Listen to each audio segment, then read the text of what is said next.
Operations Granby and Telek. From the heavy armor of Desert Storm to the counterinsurgency of Basra, this is the complete catalog of British armor in the Iraq War. Let's start with the main battle tanks. FV-4030, 4 Challenger 1, the Desert Storm champion.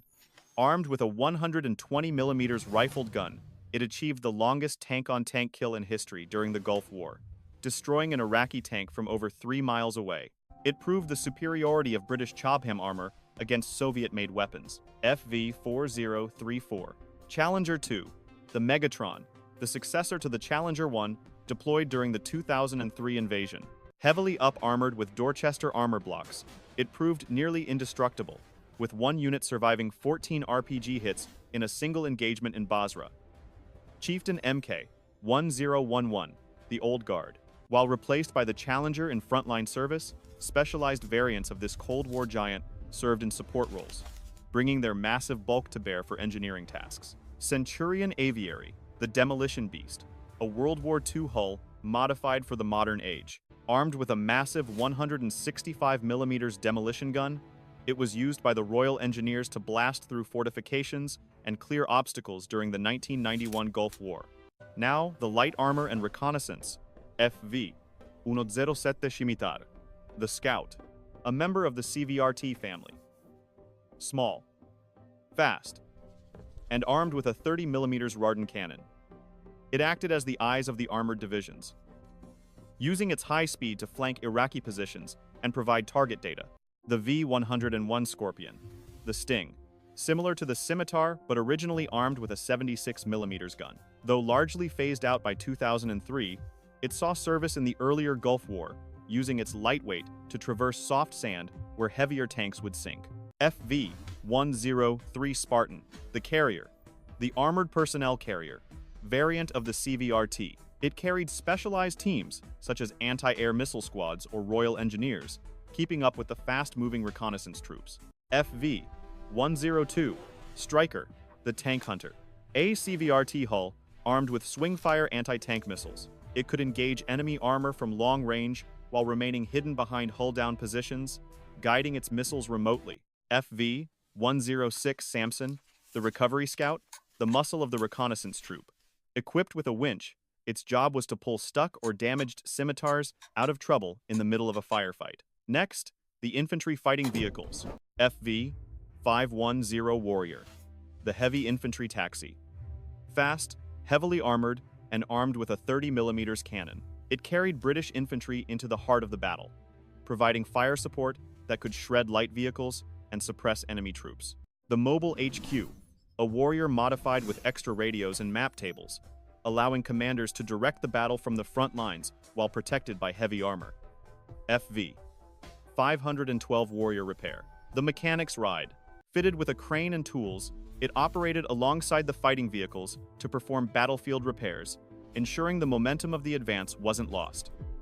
FV-432 Bulldog, the Workhorse, the British equivalent of the M113, an older design that was upgraded with reactive armor and electronic countermeasures to serve as a troop transport and ambulance in the high-threat environment of post-invasion Iraq.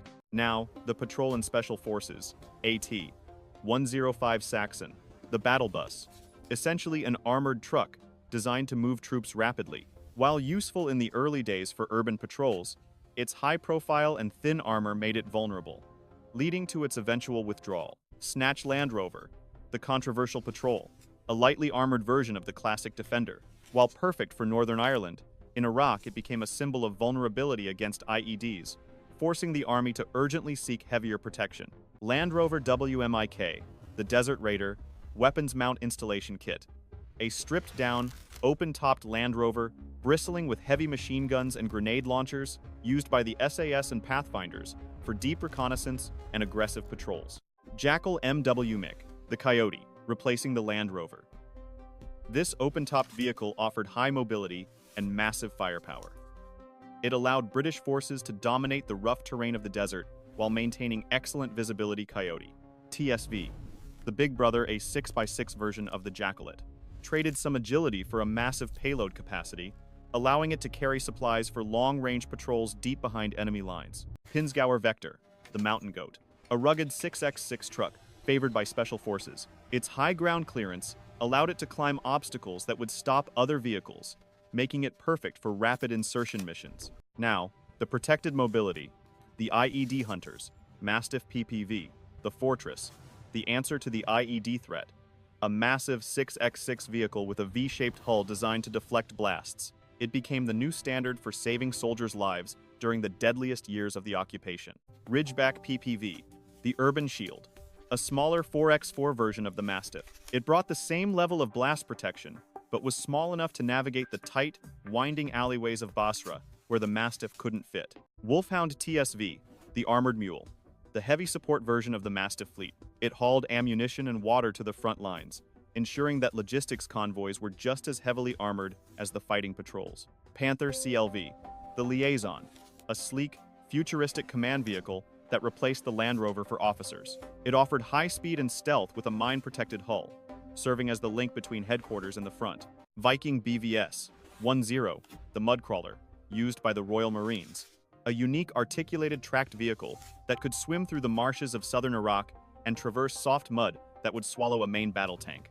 Fuchs TPZ, the Chemical Hunter, a German-built 6x6 used by the British. It was critical during the invasion, equipped with advanced sensors to sniff out the chemical weapons and WMDs that the coalition feared Saddam might use. Now, the Combat Engineering and EOD, Challenger Recovery, CRARV, the Rhino. Based on the Challenger hull, this massive vehicle used a powerful winch and crane to tow damaged main battle tanks off the field, often under fire. Chieftain Aviary the Breacher, a Chieftain tank modified to carry bundles of fastens to drop into anti-tank ditches, creating a bridge for other tanks to cross. Trojan Aviary the Monster Engineer. Based on the Challenger 2 hull, this replaced the aging Centurion. With a massive excavator arm and a mine plow, it can breach complex obstacles while taking a direct hit from enemy fire. Titan AVLB the Bridgemaker. Also built on the Challenger 2 chassis, it carries the fastest bridge-laying system in the world, capable of deploying a 26-meter bridge in under 2 minutes to keep the armored spearhead moving.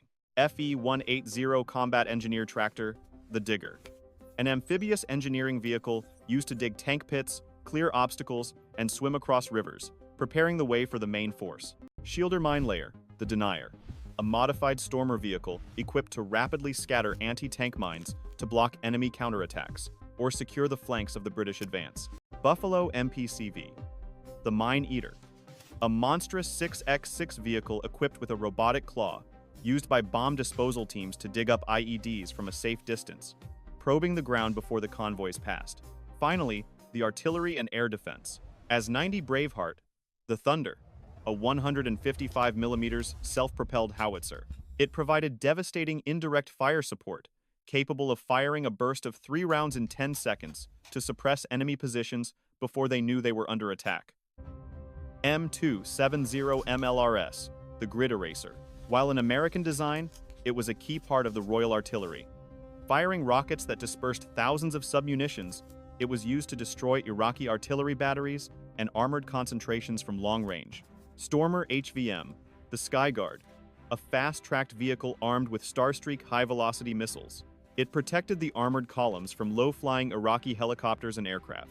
From the legendary durability of the Challenger to the agility of the Jackal, the British armor proved that quality often beats quantity. This is the Wardex. Thank you.